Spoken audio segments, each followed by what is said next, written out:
Hello friends, welcome to the success Kendra. Friends, जैसे आप जानते हैं कि हम लोग बीपीएससी के माध्यम से बिहार में जो शिक्षक भर्ती परीक्षा 2023 लिया जाएगा उसके लिए सामान्य अध्ययन पेपर 2, जैसा कि बीपीएससी ने नोटिफिकेशन में कहा है कि प्रश्न जो पूछे जाएंगे ये एससीईआरटी से पूछे जाएंगे। तो हम लोगों ने एससीईआरटी और एनसीईआरटी दोनों बुक के प्रश्नों का सीरीज जो है स्टार्ट कर रखा है और इसी सीरीज को आगे बढ़ाते हुए आज हम लोग सेट नंबर 3 को डिस्कस करेंगे। ऑलरेडी मैंने आपको सेट नंबर 1 और सेट नंबर 2 को कवर करा दिया था। अगर आपने नहीं देखा है तो ज़रूर देख लीजिएगा, लिंक डिस्क्रिप्शन बॉक्स में मिल जाएगा। और यह सीरीज जो है खास करके उन विद्यार्थियों को डेडिकेटेड है जो सीरियसली बीपीएससी शिक्षक भर्ती परीक्षा 2023 की तैयारी करना चाहते हैं। और ये कंटेंट मैं खुद से तैयार करता हूँ फ्रेंड्स, मैं लगातार आपके लिए मेहनत करता हूँ और ये बिल्कुल फ्री ऑफ कॉस्ट में, कोई भी चार्ज मैं आपसे नहीं मांगता हूँ। ऐसा नहीं है कि आप ये कोर्स खरीद लीजिए यहाँ पर पीडीएफ मिलेगा, ऐसा कुछ नहीं है। सब कुछ निःशुल्क है। फ्रेंड्स, आपसे एक ही रिक्वेस्ट है कि आप वीडियो को लाइक करें और इसको ज़्यादा से ज़्यादा फ्रेंड्स शेयर करें। कम से कम एक ग्रुप में आप इसे ज़रूर शेयर करें, इतना तो आपका उत्तरदायित्व बनता है। चलिए शुरू करते हैं आज का सेशन। पहले प्लीज़ वीडियो को लाइक कर दीजिएगा और देखिए, चैनल पर पहली बार अगर आप विजिट कर रहे हैं तो चैनल को सब्सक्राइब कर लीजिए और जो बेल आइकन है, घंटी का निशान है, उसको ज़रूर दबा लीजिएगा ताकि सभी के सभी वीडियो के नोटिफिकेशन आपके पास पहुंच जाए। पहला प्रश्न पढ़ेंगे कि ओजोन के विषय में निम्नलिखित कथनों पर विचार कीजिए। और यहाँ देखिए, नीचे दिए गए कूट का प्रयोग करके सही उत्तर का चयन करना है आपको, ठीक है। खूब इत्मीनान से, खूब तसल्ली से इस प्रश्न को पढ़िए। ये प्रश्न जो है डायरेक्टली एससीईआरटी बुक से उठाया गया प्रश्न है। देखिए ध्यान दीजिएगा, ओजोन का फॉर्मूला सबसे पहले जान लीजिए, O3 होता है, ठीक है। यह सजीवों के लिए, यह सजीव जीव जो हैं उनके श्वसन के लिए अनिवार्य है, ये बिल्कुल गलत है। सजीव जीवों के श्वसन के लिए अनिवार्य क्या है? तो ऑक्सीजन है, न कि ओजोन है। तो ये वाला तो गलत हो गया। इसका उपयोग जल को रोगाणु रहित करने के लिए किया जाता है, बिल्कुल सही है। ओजोन का उपयोग जल को रोगाणु रहित करने के लिए किया जाता है, ये सही दिया गया है। ओजोन परावैंगनी किरणों को अवशोषित कर लेती है, यह भी जो है सही है, यह आपको पहले से भी पता है। वायु में इसका अनुपात लगभग 3% है, ये गलत है। वायु में इसका जो अनुपात है ये 0.0000004% है, ठीक है। तो ये भी आंकड़ा आप साथ साथ याद रखेंगे। तो सही स्टेटमेंट इसमें से कौन हो जाएगा? दूसरा हो जाएगा और तीसरा हो जाएगा। तो यहाँ पर देखिए, कूट में से सही आंसर चुनना है तो केवल 2 और 3 इसका करेक्ट आंसर हो जाएगा। उसके बाद देखिए नेक्स्ट क्वेश्चन है, थोड़ा सा मैं छोटा कर देता हूँ ताकि प्रश्न जो है आपको स्पष्ट रूप से दिखाई दे।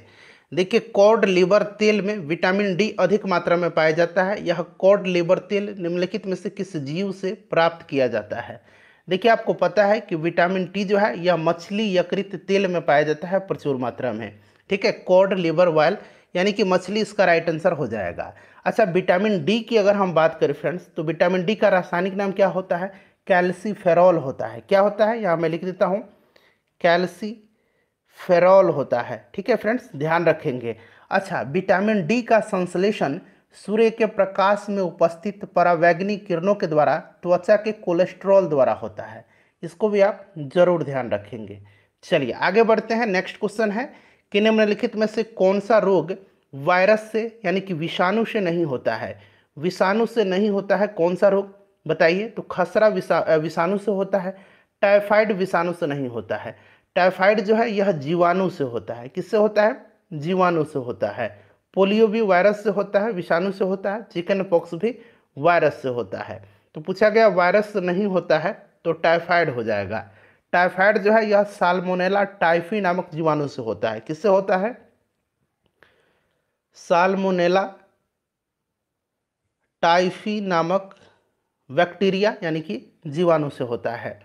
चलिए आगे बढ़ेंगे। नेक्स्ट क्वेश्चन है हमारा कि निम्न में से कौन सा प्रतिजैविक है?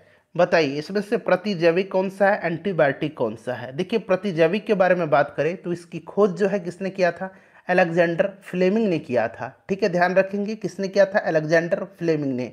और देखिए, कुछ प्रमुख प्रतिजैविक का मैं आपको नाम बता रहा हूँ। पेनिसिलिन, ठीक है, टेट्रासाइक्लिन, एरिथ्रोमाइसिन।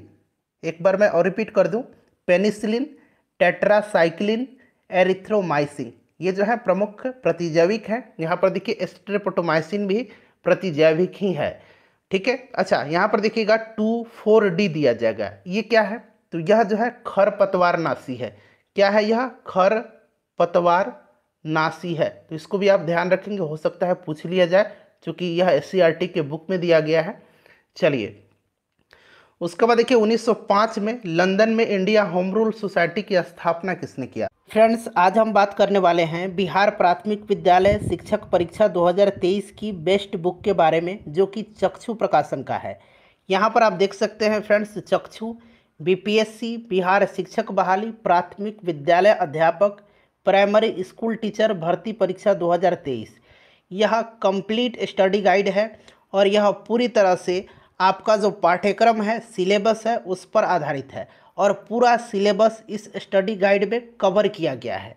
यहाँ पर नीचे आएंगे फ्रेंड्स तो आपको दिखा दूँ, यहाँ पर आप पढ़ सकते हैं विषय सूची। और देखिए सबसे पहले यहाँ पर बिहार एक अवलोकन, यानी कि बिहार से संबंधित सभी महत्वपूर्ण टॉपिक्स को इस बुक में कवर किया गया है। समसामयिकी, और आपको पता है कि पेपर 1 और पेपर 2 होगा। पेपर 1 में भाषा है, जिसमें कि हिंदी और अंग्रेजी है। यहाँ पर देखिए अंग्रेजी में जितना भी सिलेबस है पूरी तरह से इसमें कवर किया गया है। Unseen passages, articles, noun, pronoun, object, adjective, verb, adverb, preposition, यानी कि जितने भी अंग्रेजी के टॉपिक्स हैं उनको यहाँ पर कवर किया गया है। भाग 2 में देखिएगा हिंदी है, हिंदी का भी सारा का सारा टॉपिक यहाँ पर कवर किया गया है। और यहाँ पर देखिए पेपर 2 जो है फ्रेंड्स, पेपर 2 में सामान्य अध्ययन है, जनरल स्टडीज़ है, जिसमें कि मानसिक क्षमता परीक्षण यानी कि मेंटल एबिलिटी टेस्ट, उसका भी यहाँ पर कंप्लीट सिलेबस को कवर किया गया है टॉपिक वाइज। यह बुक आपके लिए सफिशिएंट होगा और यह आपकी प्रिपरेशन को और भी मजबूत बनाएगा। उसके बाद देखिए भारतीय इतिहास, इंडियन हिस्ट्री है, इसमें इंडियन हिस्ट्री का यहाँ पर देखिए सारा टॉपिक कवर किया गया है। उसके बाद यहाँ पर देखिए भारतीय राष्ट्रीय आंदोलन, इंडियन नेशनल मूवमेंट का भी सारा टॉपिक इसमें कवर किया गया है जो सिलेबस में है। भारत का भूगोल, विश्व का भूगोल, भारतीय अर्थव्यवस्था, साथ ही साथ देखिए भारतीय संविधान एवं लोक प्रशासन के भी सारे टॉपिक्स इसमें कवर किए गए हैं। विज्ञान में देखिएगा प्रारंभिक भौतिक विज्ञान, एलिमेंट्री फिजिक्स, साथ ही साथ यहाँ पर देखिए प्रारंभिक जीव विज्ञान, प्रारंभिक रसायन विज्ञान, एलिमेंट्री केमिस्ट्री और प्रारंभिक गणित यानी कि एलिमेंट्री मैथमेटिक्स के सारे टॉपिक्स जो हैं इसमें कवर किए गए हैं। यहाँ पर आप देख सकते हैं, जैसे मैंने आपको विषय वस्तु में दिखाया है, बिहार एक अवलोकन, और ये सारे टॉपिक्स जो हैं बिहार के इसमें यहाँ पर कवर किए गए हैं। आपको इसमें जो है बिहार से संबंधित ऑब्जेक्टिव प्रश्न भी आपको यहाँ पर नीचे मिल जाएगा। यहाँ पर आप देख सकते हैं बिहार से संबंधित परीक्षा उपयोगी महत्वपूर्ण प्रश्न दिए गए हैं। देखिए जो गाइड मैंने आपको अभी बताया है, इस गाइड के साथ साथ आप चक्षु का अंग्रेजी और हिंदी का स्टडी गाइड भी ले सकते हैं और अपनी तैयारी को और मजबूत करिए। तो ये बुक आपके लिए काफ़ी हेल्पफुल है, कि इनको ज़रूर खरीदा था। 1905 में लंदन में इंडिया होम रूल सोसाइटी की स्थापना, भारतीय स्वतंत्रता संग्राम से संबंधित प्रश्न पूछे जाएंगे, सिलेबस में कहा गया है। और गांधी युग का मैंने पार्ट 1 आपको कवर कराया हुआ, देख लीजिएगा। साथ ही साथ बिहार से संबंधित जो इतिहास के प्रश्न हैं उनको एक ही वीडियो में मैंने कवर कराया है, उतना पर्याप्त रहेगा, क्योंकि BPSC में जितने भी बिहार के इतिहास से प्रश्न पूछे गए हैं उनमें सभी प्रश्नों को मैंने कवर करा दिया है। तो आप लोग ज़रूर देखिएगा, सभी वीडियोज़ का लिंक डिस्क्रिप्शन में आपको मिल जाएगा। 1905 में लंदन में इंडिया होम रूल सोसाइटी की स्थापना श्यामजी कृष्ण वर्मा ने किया था। किसने? श्यामजी कृष्ण वर्मा ने। ठीक है, याद रहेगा आपको। अच्छा, सर्वेंट्स ऑफ इंडिया सोसाइटी की स्थापना, सर्वेंट्स ऑफ इंडिया सोसाइटी की स्थापना 1905 में ही गोपाल कृष्ण गोखले ने किया था। ठीक है, VD सावरकर ने 1904 में जो है अभिनव भारत संस्था की स्थापना किया था। ठीक है, अगला प्रश्न है कि निम्न में से किसने स्वदेशी आंदोलन का नेतृत्व दिल्ली में किया था? अच्छा, स्वदेशी आंदोलन जो है यह बंगाल विभाजन से संबंधित है। आपको याद होगा स्वदेशी आंदोलन 7 अगस्त 1905 को, 7 अगस्त 1905 को बंगाल विभाजन के विरोध में कलकत्ता के टाउन हॉल में स्वदेशी आंदोलन की घोषणा की गई थी। अच्छा, बंगाल विभाजन की घोषणा जो है, इसके निर्णय की घोषणा 20 जुलाई 1905 को किया गया था। बंगाल विभाजन के निर्णय की घोषणा 20 जुलाई 1905 को किया गया था। और यह प्रभावी कब से हुआ? तो यह 16 अक्टूबर 1905 से प्रभावी हुआ था। ये भी आप ध्यान रखेंगे। लॉर्ड कर्जन ने बंगाल का विभाजन किया था, ध्यान रखना है। अच्छा, बंगाल विभाजन के लागू होने के बाद बंगाल के लोगों ने वंदे मातरम गीत गाकर व्यापक विरोध प्रदर्शित किया था। रविंद्रनाथ टैगोर जी ने अमार सोनार बांग्ला की रचना किया, और यह अमार सोनार बांग्ला जो है यह बांग्लादेश का आगे चल करके राष्ट्रीय गान बना। ठीक है, चलिए। और रविंद्रनाथ टैगोर एकमात्र ऐसे व्यक्ति हैं जिन्होंने दो देशों के राष्ट्रगान को लिखा है, भारत और बांग्लादेश के। राइट आंसर क्या हो जाएगा इसका? स्वदेशी आंदोलन का नेतृत्व दिल्ली में किसने किया था? तो ध्यान देंगे फ्रेंड्स, देखिए दिल्ली में जो है किया था किसने? दिल्ली पूछा गया है, तो दिल्ली में किसने किया है? दिल्ली में किया है सैयद हैदर रजा ने। सैयद हैदर रजा हो जाएगा दिल्ली में, जो कि ऑप्शन में देखिए छूट गया है सैयद हैदर रजा का नाम।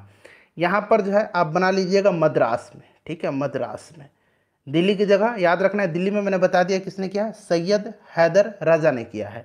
फिर से मैं लिख देता हूँ यहाँ, दिल्ली में सैयद हैदर राजा ने किया है। ठीक है। अच्छा, मद्रास में किसने किया है? तो मद्रास में चिदम्बरम पिल्लई ने किया है। ठीक है फ्रेंड्स। बाल गंगाधर तिलक ने कहाँ पर किया है? तो पूना और मुंबई में किया है, यानी कि महाराष्ट्र में। ठीक है फ्रेंड्स, ध्यान रखेंगे आप। चलिए, और लाला लाजपत राय और अजीत सिंह ने पंजाब में नेतृत्व किया है। तो यहाँ दिल्ली प्रश्न में है, तो यहाँ तो आपको नाम ही नहीं दिया गया है सैयद हैदर रजा का, तो यहाँ पर आप लोग क्या करिए, मद्रास बना लीजिए। अगर आप मद्रास बना लेंगे तो राइट आंसर क्या हो जाएगा? चिदम्बरम पिल्लई हो जाएगा। अच्छा, पंजाब में याद रहेगा लाला लाजपत राय और अजीत सिंह। चलिए आगे बढ़ेंगे। नेक्स्ट क्वेश्चन है, किस महासागर का आकार अंग्रेजी के एस अक्षर के समान है? एस अक्षर के समान जो है यह किस महासागर का आकार है? तो फ्रेंड्स यह है अटलांटिक महासागर। अटलांटिक महासागर ध्यान रखेंगे। अच्छा, सबसे जो है बड़ा महासागर कौन सा है? तो प्रशांत महासागर है, और प्रशांत महासागर की आकृति जो है त्रिभुजाकार है, इसको भी आप ध्यान रखेंगे। कौन से वन भारत के सबसे बड़े क्षेत्र में पाए जाते हैं? तो भारत के जो है सबसे बड़े क्षेत्र में जो वन पाया जाता है यह उष्णकटिबंधीय पर्णपाती वन है। उष्णकटिबंधीय पर्णपाती वन है। ठीक है, ध्यान रखेंगे। इसे मॉनसून वन भी कहा जाता है, और यह वन 70 से लेकर के 200 सेंटीमीटर 70 से लेकर के 200 सेंटीमीटर वर्षा वाले क्षेत्रों में पाए जाते हैं। इन वनों में चंदन, शीशम, साल, टीक और बांस के वृक्ष पाए जाते हैं। ठीक है, चलिए आगे बढ़ेंगे। सभी पॉइंट्स को ध्यान रखना है, ध्यानपूर्वक सुनना भी है जो मैं बातें आपको बता रहा हूँ। श्वेत क्रांति का संबंध यानी कि व्हाइट रिवॉल्यूशन का संबंध किससे है? तो श्वेत क्रांति दुग्ध उत्पादन से है। श्वेत क्रांति के जनक डॉक्टर वर्गीज कुरियन को कहा जाता है। किसको? वर्गीज कुरियन को। ठीक है फ्रेंड्स, ध्यान रखेंगे। अच्छा, अंडा उत्पादन रजत क्रांति, आलू उत्पादन गोल क्रांति, खाद्यान्न उत्पादन हरित क्रांति। ठीक है, चलिए अगला प्रश्न करेंगे कि निम्नलिखित में से कौन सा एक गैर संवैधानिक निकाय है? अच्छा, गैर संवैधानिक निकाय पूछा जा रहा है, इसका मतलब है कि संविधान में इसका जिक्र नहीं किया गया है। गैर संवैधानिक निकाय इसमें से कौन सा हो जाएगा? तो राष्ट्रीय मानवाधिकार आयोग हो जाएगा। राष्ट्रीय मानवाधिकार आयोग। ठीक है फ्रेंड्स, ध्यान रहेगा आपको। इसकी स्थापना 12 अक्टूबर 1993 को 12 अक्टूबर 1993 को जो है, ध्यान रखेंगे, 12 अक्टूबर 1993 को मानवाधिकार संरक्षण अधिनियम 1993 के अंतर्गत किया गया है। वर्तमान में राष्ट्रीय मानवाधिकार आयोग के अध्यक्ष जो हैं जस्टिस ए.के. मिश्रा हैं, यानी कि अरुण कुमार मिश्रा हैं। ठीक है, याद रखेंगे। अच्छा, अंतर्राज्यीय परिषद, इसका वर्णन संविधान में है, आर्टिकल 263 में है। निर्वाचन आयोग का अनुच्छेद 324 से 329 तक में है, और वित्त आयोग का अनुच्छेद 280 में है। तो ये सभी जो है ये संवैधानिक संस्था है, संवैधानिक निकाय है, और ये जो है गैर संवैधानिक है। देखिए 17वें प्रवासी दिवस का आयोजन कहाँ पर किया गया? 17वें प्रवासी दिवस। अच्छा, प्रवासी दिवस जो है यह प्रत्येक वर्ष 9 जनवरी के दिन मनाया जाता है। ठीक है, याद रहेगा आपको। 17वें प्रवासी दिवस का आयोजन जो है यह कहाँ पर किया गया? तो फ्रेंड्स इसका आयोजन किया गया इंदौर में। इंदौर में किया गया, और इसके जो मुख्य अतिथि थे ये गुयाना के राष्ट्रपति, कहाँ के? मैंने बताया भी आपको, गुयाना के राष्ट्रपति डॉक्टर मोहम्मद इरफान अली थे। डॉक्टर मोहम्मद इरफान अली जो गुयाना के राष्ट्रपति हैं, ये मुख्य अतिथि थे। 17वें प्रवासी दिवस का आयोजन इंदौर में किया गया था। अगला प्रश्न करेंगे कि अंतर्राष्ट्रीय महिला दिवस किस तिथि को मनाया जाता है। अंतर्राष्ट्रीय महिला दिवस जो है यह प्रत्येक वर्ष 8 मार्च के दिन मनाया जाता है। 8 मार्च के दिन मनाया जाता है और इस वर्ष इसका थीम था digital innovation and technology for gender equality. एक बार मैं और रिपीट कर देता हूँ, digital innovation and technology for gender equality. अच्छा, 2 फरवरी के दिन मनाया जाता है विश्व आर्द्रभूमि दिवस, 16 सितंबर को ओजोन दिवस और 5 जून को पर्यावरण दिवस मनाया जाता है। चलिए आगे बढ़ेंगे कि निम्नलिखित में से कौन सा देश सार्क का सदस्य देश नहीं है। नहीं पूछा गया। अच्छा, सार्क के बारे में आप एक बार जान लीजिए। सार्क का फुल फॉर्म क्या होता है? तो सार्क का फुल फॉर्म होता है south Asian association for regional cooperation. South Asian association for regional cooperation, ठीक है। इसकी स्थापना 1985 में हुआ था। कहाँ? तो बांग्लादेश के ढाका में किया गया था 1985 में। इसका हेडक्वार्टर कहाँ पर है? नेपाल की राजधानी काठमांडू में इसका हेडक्वार्टर है, ठीक है फ्रेंड्स। और इसमें जो सदस्य देश हैं, टोटल 8 देश सदस्य हैं। कौन कौन से हैं? तो अपना प्यारा भारत है, पाकिस्तान है, अफगानिस्तान है, बांग्लादेश है, भूटान है, मालदीव है, नेपाल है और श्रीलंका है। तो इसमें से देखिएगा म्यांमार नहीं होगा, ठीक है। चलिए आगे बढ़ें। अगला प्रश्न करेंगे कि 5वें खेलो इंडिया यूथ गेम्स 2023 में प्रथम स्थान पर जो है कौन सा राज्य रहा। अच्छा, ये 5वां खेलो इंडिया यूथ गेम्स था, इसका आयोजन कहाँ पर? मध्य प्रदेश में किया गया। और इसमें जो प्रथम स्थान पर राज्य रहा है ये रहा है महाराष्ट्र। महाराष्ट्र राइट आंसर हो जाएगा, ठीक है। मध्य प्रदेश में आयोजन हुआ था और महाराष्ट्र इसमें जो है प्रथम स्थान पर रहा है। क्वेश्चन नंबर 15 है, देखिए मिलान करना है। यहाँ पे आविष्कार है और एक तरफ आविष्कारकर्ता दिया गया है। अच्छा, किण्वन का खोज किसने किया था? तो लुई पास्चर ने, याद रहेगा। पेनिसिलिन का अभी मैंने आपको बताया था अलेक्जेंडर फ्लेमिंग ने, ठीक है। चेचक का टीका एडवर्ड जेनर ने और बेसिलस एंथ्रेसिस का खोज रॉबर्ट कोच ने किया था। तो ये एक बार इसका स्क्रीनशॉट आप लोग ले लीजिए। चलिए आगे बढ़ेंगे, अगला प्रश्न कर लेंगे और लास्ट में आप लोग स्कोर जरूर कमेंट करके बताइएगा। इस तरह से आपका जो प्रिपरेशन का लेवल है उसका आइडिया लगेगा। ग्लूकोज के निम्नलिखित बहुलकों में से जंतु कौन सा संचित करते हैं? ग्लूकोज का जो बहुलक है जिसको जंतु संचित करते हैं, इसका नाम क्या है? इसका नाम ग्लाइकोजन है। क्या है फ्रेंड्स? ग्लाइकोजन है। ग्लाइकोजन को मुख्य रूप से यकृत और मांसपेशियों में संश्लेषित और संग्रहित किया जाता है। कहाँ पर? लीवर में, ठीक है। चलिए उसके बाद देखिए संयुक्त राष्ट्र की आधिकारिक भाषाओं की संख्या कितनी है। संयुक्त राष्ट्र के बारे में बात करें तो स्थापना मैंने आपको कई बार बताया है, लेकिन इंपॉर्टेंट है, मैं एक बार और आपको बता देता हूँ। इसका स्थापना जो है यह 24 अक्टूबर 1945 को किया गया था। 24 अक्टूबर 1945 को। हेडक्वार्टर न्यूयॉर्क में है, ठीक है। और संयुक्त राष्ट्र के महासचिव एंटोनियो गुटेरस हैं। और देखिए इसकी आधिकारिक भाषाओं की बात करें तो टोटल 6 है। कौन कौन सी? तो अरबी, उंगली पर काउंट करेंगे, अरबी, चीनी, फ्रेंच, अंग्रेजी, रूसी और स्पेनिश, ये 6 भाषाएं हैं। चलिए उसके बाद नेक्स्ट क्वेश्चन है कि the struggle for India soul. अच्छा, इस तरह का एक पुस्तक और भी है जो कि सुभाष चंद्र बोस ने लिखा है, the Indian struggle. The Indian struggle, ठीक है। ये तो एक याद रखना है, द इंडियन स्ट्रगल किसने लिखा है? सुभाष चंद्र बोस ने। और the struggle for India soul, यहाँ मैंने अंग्रेजी में भी लिख दिया है। इस पुस्तक के लेखक कौन हैं? तो इस पुस्तक को लिखा है शशि थरूर ने। अच्छा, इस पुस्तक का पूरा नाम क्या है? तो the struggle for India's soul, nationalism and the fate of democracy. Nationalism and fate of democracy, ठीक है।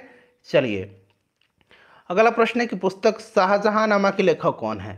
शाहजहांनामा के लेखक कौन है? इसको लिखा किसने है? तो इनायत खान ने लिखा है। बहुत ही इंपॉर्टेंट है, ध्यान रखिएगा। चलिए अगला प्रश्न है कि 1938 में भारतीय राष्ट्रीय कांग्रेस का अध्यक्ष निर्वाचित कौन हुए थे?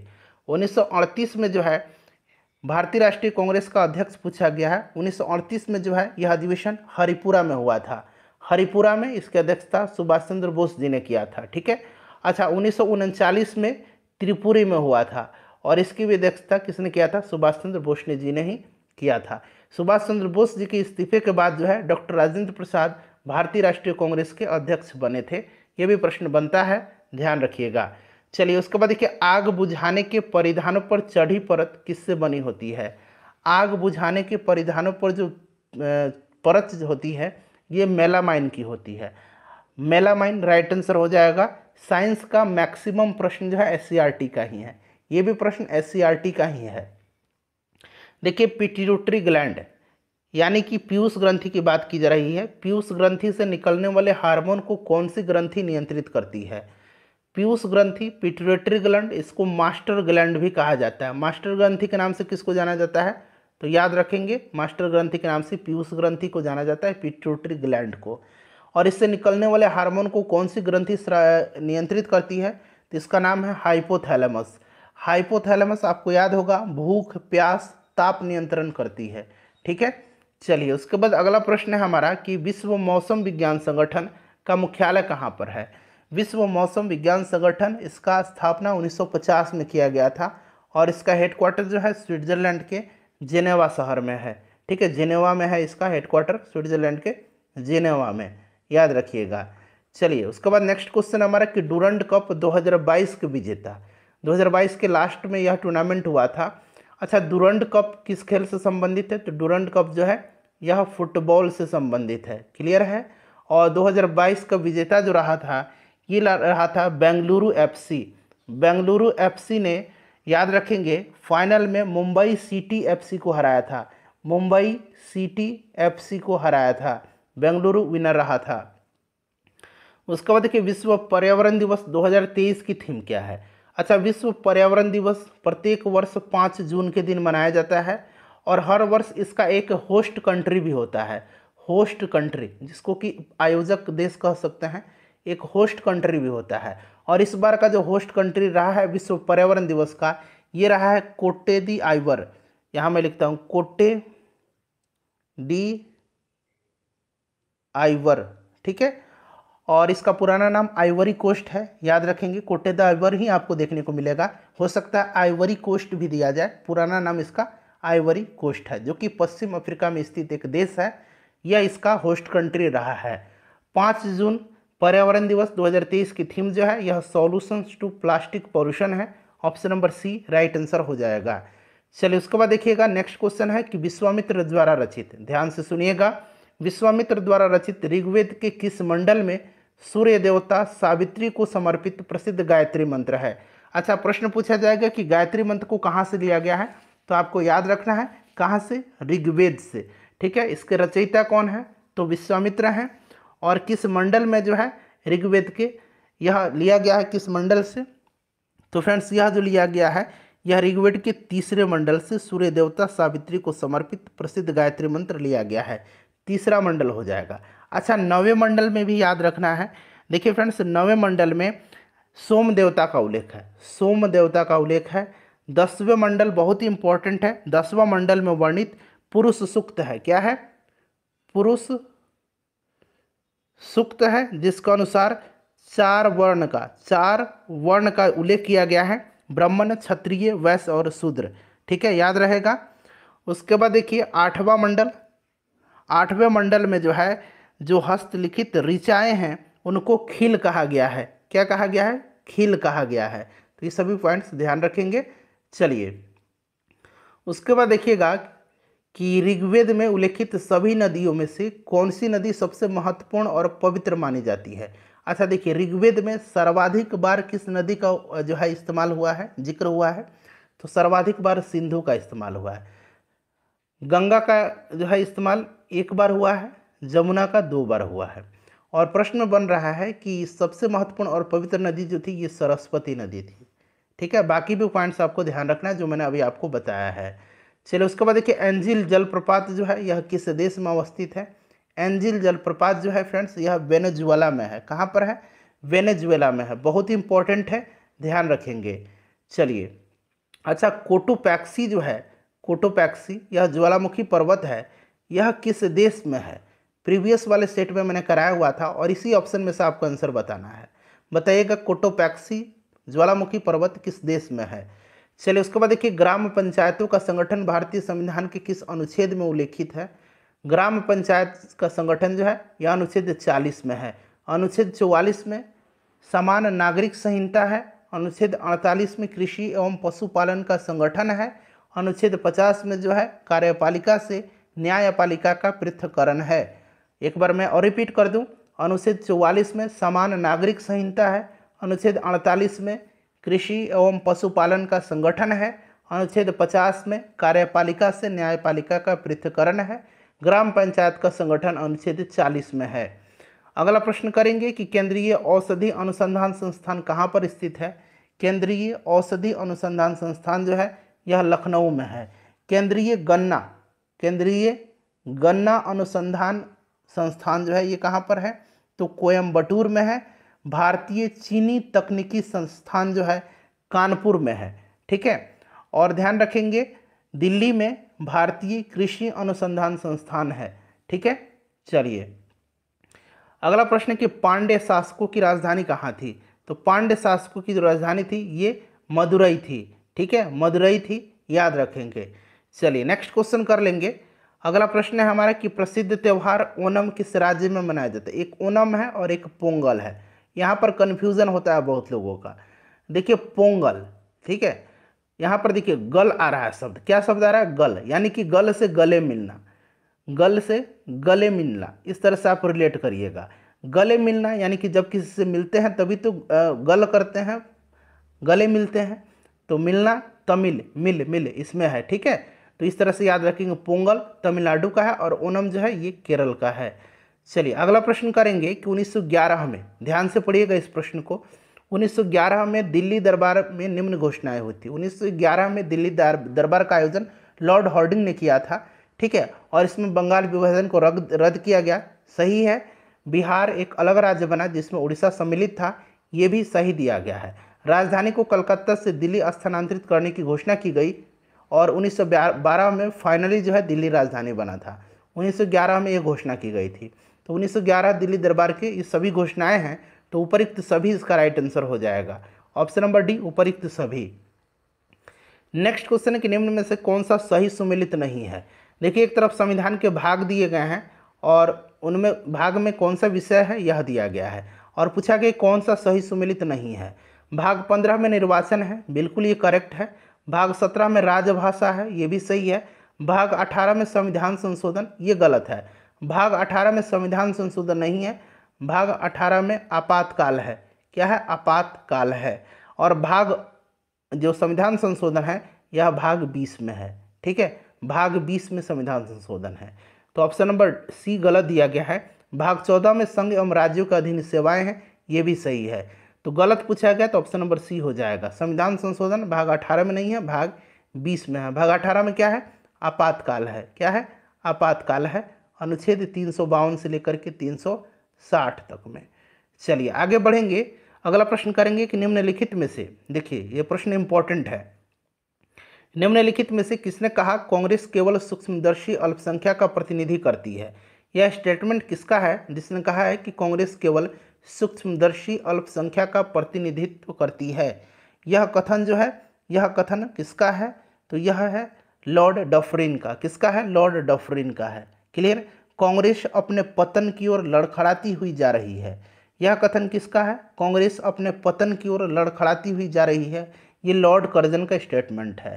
कांग्रेस के नेता पदों के भूखे हैं, कांग्रेस के नेता पदों के भूखे हैं, ये स्टेटमेंट बंकिम चंद्र चटर्जी की है। तो ये सारे पॉइंट्स ध्यान रखेंगे। देखिए कहने के लिए तो यह, इसमें आप लोग प्रश्न जो है जितना अगर हम बात करें उससे 3 गुना आप लोग कर लीजिएगा, क्योंकि जो एक्स्ट्रा फैक्ट्स मैं बता रहा हूँ वो ज़्यादा इंपॉर्टेंट है। नाटो का 31वां सदस्य देश, अच्छा नाटो का फुल फॉर्म क्या होता है, नॉर्थ अटलांटिक ट्रीटी ऑर्गेनाइजेशन। स्थापना 1949 में हुई थी। हेडक्वार्टर ब्रुसेल्स बेल्जियम में है। कहाँ पर है, ब्रुसेल्स में इसका हेडक्वार्टर है। ठीक है, जो कि बेल्जियम में है। और नाटो का 31वां सदस्य देश जो बना है इसका नाम है फिनलैंड। फिनलैंड बना है। फिनलैंड की राजधानी कहाँ पर है, तो फिनलैंड की राजधानी जो है हेलसिंकी है। ये भी प्रश्न बार बार जो है बनता है एग्जाम में, तो इसको भी आप ध्यान रखेंगे। चलिए अगला प्रश्न करेंगे, तो ये फिनलैंड हो जाएगा right answer, option number A. चलिए नेक्स्ट क्वेश्चन कर लेंगे। अगला प्रश्न है हमारा कि जल बजट अपनाने वाला भारत का पहला राज्य कौन सा बना है। जल बजट है, पहला राज्य बना है, इसलिए और भी इंपॉर्टेंट बनता है। जल बजट अपनाने वाला भारत का पहला राज्य जो है ये केरल बन गया है। नेक्स्ट क्वेश्चन है कि देश की पहली वाटर मेट्रो का उद्घाटन कहाँ किया गया। जहां भी पहला शब्द पहले शब्द लग जाए ये अपने आप में प्रश्न इंपॉर्टेंट हो जाता है। तो पहला वाटर मेट्रो का उद्घाटन जो है नरेंद्र मोदी जी ने किया है। कहाँ पर? तो कोचीन में। ठीक है, कोची राइट आंसर हो जाएगा। नेक्स्ट क्वेश्चन है कि सूडान में फंसे, ये भी प्रश्न बहुत ही इंपॉर्टेंट है। देखिए सूडान में फंसे भारतीयों की सुरक्षित वापसी के लिए भारत सरकार ने कौन सा अभियान शुरू किया है। सूडान में गृह युद्ध हो रहा था और वहां से भारतीयों को वापस लाने के लिए भारत सरकार ने ऑपरेशन कावेरी चलाया। अच्छा, ऑपरेशन दोस्त जो है अभी जो है टर्की वगैरह में भूकंप आया था, टर्की सीरिया में, वहां से भारतीयों को लाने के लिए ऑपरेशन दोस्त चलाया था। दो बूंद जिंदगी की यह स्लोगन किस रोग के इलाज के लिए जाना जाता है। दो बूंद जिंदगी, ये आपको याद होगा पल्स पोलियो टीकाकरण अभियान से संबंधित है। और देखिए पल्स पोलियो टीकाकरण अभियान 1995 में शुरू किया गया था। पोलियो राइट आंसर हो जाएगा। और 2014 में भारत को विश्व स्वास्थ्य संगठन के द्वारा पोलियो मुक्त प्रमाणन प्राप्त हुआ था। कब? 2014 में भारत को WHO ने पोलियो मुक्त प्रमाण पत्र दिया था। चलिए उसके बाद देखिएगा कि सूर्य से दूरी के अनुसार निम्नलिखित में से कौन सा ग्रह शुक्र और मंगल के बीच में आता है। सबसे पहले तो आपको सूर्य से दूरी के अनुसार ग्रहों का नाम पता होना चाहिए। तो सूर्य से अगर हम बात करें, सपोज ये सूर्य है, तो सूर्य से अगर हम बात करें तो सूर्य से हो जाएगा आपका कौन सा? बुध, फिर शुक्र, फिर आपका पृथ्वी, फिर मंगल, फिर बृहस्पति, फिर शनि, फिर अरुण और फिर वरुण। ठीक है, तो प्रश्न में पूछ रहा है कि शुक्र और मंगल के बीच, तो यानी कि शुक्र और ये मंगल के बीच में कौन सा ग्रह है? पृथ्वी है। पृथ्वी राइट आंसर हो जाएगा। सूर्य के दूरी के अनुसार तीसरा ग्रह कौन सा है? तो पृथ्वी है। तो ये क्रम आपको याद रखना है। चलिए उसके बाद देखिएगा कि चार्ल्स वुड का आदेश पत्र निम्नलिखित में से किससे संबंधित है। चार्ल्स वुड का आदेश पत्र जो है यह अंग्रेजी शिक्षा का प्रचार और महिलाओं की शिक्षा पर जोर देने के लिए है। ठीक है, वुड डिस्पैच आपको याद होगा लॉर्ड डलहौजी के समय में 1854 में जो है लाया गया। वुड डिस्पैच को भारतीय शिक्षा का मैग्ना कार्टा कहा जाता है। ये सारे पॉइंट्स आप याद रखेंगे, शिक्षा राइट आंसर हो जाएगा। चलिए देखिए national council of education, national council of education यानी कि राष्ट्रीय शिक्षा परिषद हिंदी में कहेंगे, इसकी स्थापना कब हुई थी? इसकी स्थापना 15 अगस्त 1906 को सदगुरु दास बनर्जी जी के द्वारा किया गया था। सदगुरु दास बनर्जी जी के द्वारा राष्ट्रीय शिक्षा परिषद यानी कि नेशनल काउंसिल ऑफ एजुकेशन की स्थापना 15 अगस्त 1906 को किया गया। नेक्स्ट क्वेश्चन है कि वन्य जीव संरक्षण अधिनियम कब पारित हुआ? वन्य जीव संरक्षण अधिनियम 1972 में। अच्छा, पर्यावरण संरक्षण 1986 में अधिनियमित हुआ। भारत की शैक्षणिक नीति में फिल्ट्रेशन थ्योरी के प्रतिपादक कौन है? फिल्ट्रेशन थ्योरी यानी कि शिक्षा का निस्यंदन। ठीक है, शिक्षा का, यहाँ हिंदी में मैं लिख देता हूँ, शिक्षा का निष्पंदन। ठीक है, शिक्षा का निष्पंदन। तो ये जो फिल्ट्रेशन थ्योरी है लॉर्ड मैकाले राइट आंसर हो जाएगा इसका। लॉर्ड मैकाले यानी कि मैकाले करेक्ट आंसर हो जाएगा। चलो उसके बाद देखिए किसके सतत प्रयत्नों से मुंबई में प्रथम महिला विश्वविद्यालय की स्थापना हुई थी? मुंबई में प्रथम महिला विश्वविद्यालय की स्थापना 1916 में DK कर्वे के प्रयास से किया गया था। DK कर्वे राइट आंसर हो जाएगा। अगला प्रश्न है कि जनगणना 2011 के अनुसार बिहार का सर्वाधिक जनसंख्या घनत्व वाला जिला कौन सा है? सर्वाधिक जनसंख्या घनत्व वाला जिला शिवहर है। न्यूनतम पूछेगा तो कैमूर होगा। ठीक है, सर्वाधिक लिंगानुपात वाला जिला गोपालगंज है। सबसे कम लिंगानुपात वाला जिला मुंगेर है। चलिए देखिए भारतीय संविधान के किस अनुच्छेद में राज्य वित्त आयोग का प्रावधान है? राज्य वित्त आयोग पूछा गया। अगर केवल वित्त आयोग पूछता तो अनुच्छेद 280 होता, जो कि केंद्र की बात हो रही है। यहाँ पर राज्य वित्त आयोग पूछा गया है तो ये अनुच्छेद 243 आई हो जाएगा। राज्यपाल राज्य वित्त आयोग का गठन 5 वर्षों के लिए करता है। इसको भी आप निश्चित रूप से ध्यान रखेंगे। चलिए उसके बाद देखिए ये प्रश्न जो है आपके लिए है, कतर की राजधानी कहाँ पर है?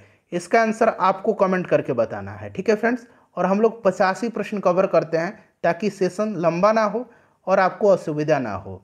इंटरेस्टिंग सेशन रहता है। 50वां प्रश्न है कि टार्टरिक अम्ल मुक्त अम्ल के रूप में होता है। तो कल ही मैंने आपको बताया था कि कच्चे आम किसमें? कच्चे आम, इमली, अंगूर, इन सब में टार्टरिक एसिड पाया जाता है। तो यहाँ पर देखिएगा इमली दिया गया है टार्टरिक एसिड, दूध में लैक्टिक एसिड पाया जाता है, नींबू में सिट्रिक एसिड पाया जाता है, ठीक है। सेब में मैलिक एसिड पाया जाता है, मैलिक एसिड। इन सबको आप ध्यान रखेंगे। फ्रेंड्स वीडियो को लाइक करिएगा, सपोर्ट करेंगे, सेशन कंटिन्यू चलता है।